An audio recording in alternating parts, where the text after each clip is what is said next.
Hi, my name is Michael and I'm Content Marketing Manager for GetResponse.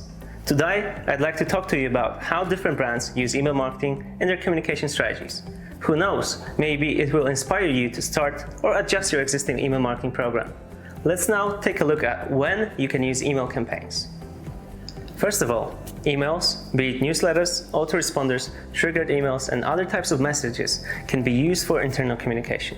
Whether you're contacting your employees, students, business partners, or other internal stakeholders, emails can help you keep everyone informed and get them to act when you need their help or input.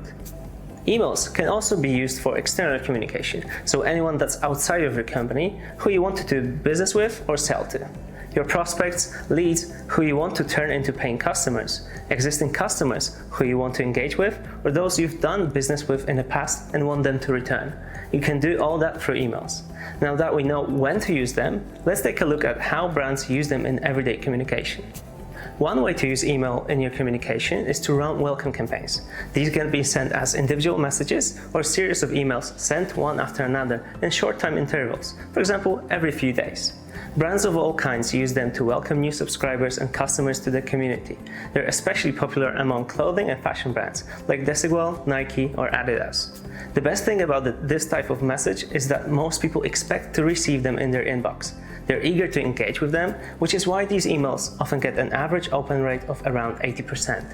If you decide to send welcome emails, you can take this opportunity to inform your audience about how often you're planning to contact them, what you'll be writing about, and of course, you can also promote some of your best rated products or pieces of content you'd like the new recipients to have a look at. Just remember, it's your chance to make a good first impression, so make it count.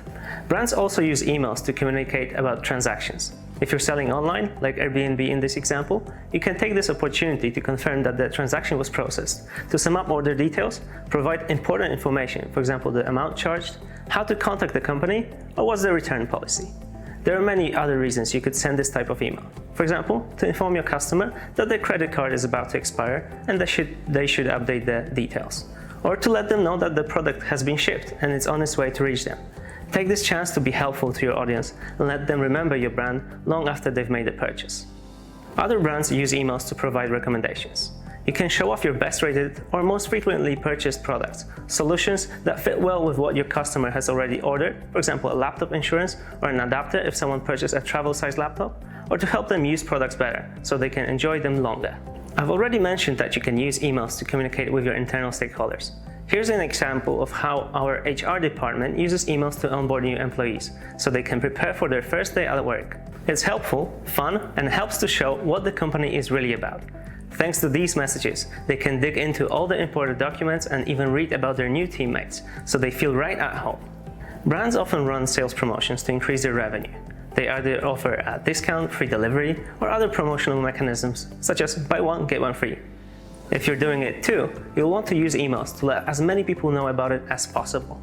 Organize a sales promo, let your current customers and prospects know about it before you run out of stock and they miss their chance to buy. You can also use emails to organize a competition. Announce it, list the rules, send regular updates on who's leading, and announce the winners. It's a great and easy way to engage your email subscribers and make your communication more fun. Most brands have invested in some form of content marketing by now. And if you've heard about it too, you already know that it's not enough to produce content to get people to notice your brand and visit your site.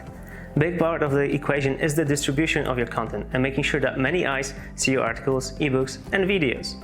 Email is great for this. You can send monthly newsletters, weekly blog roundups, webinar invitations, and more. What's important is that thanks to emails, your evergreen content won't be buried in your blog archive, not to be ever read by anyone. It can be automatically sent, for example, to every new person that joins your list or shows interest in a particular topic. In other words, emails can and should be one of the key elements of your content marketing strategy. Last but not least, emails can be used to gain feedback. Survey emails are a powerful way to learn more about your customers, what they think about your product and brand, and what they feel is most important about it. Use them to get into your customers' minds, learn about their interests, needs, or even get to know the exact words they use to describe your product. This is a great opportunity many brands, e-commerce and SaaS especially, use to get closer to their audience, so it's definitely something you should look into. Now you know how different brands use emails to communicate both internally and externally with key stakeholders. You're familiar with how emails can help you sell more products, engage your audience, and establish strong relationships, which result in high customer lifetime value. Thanks for listening, and see you in the next class.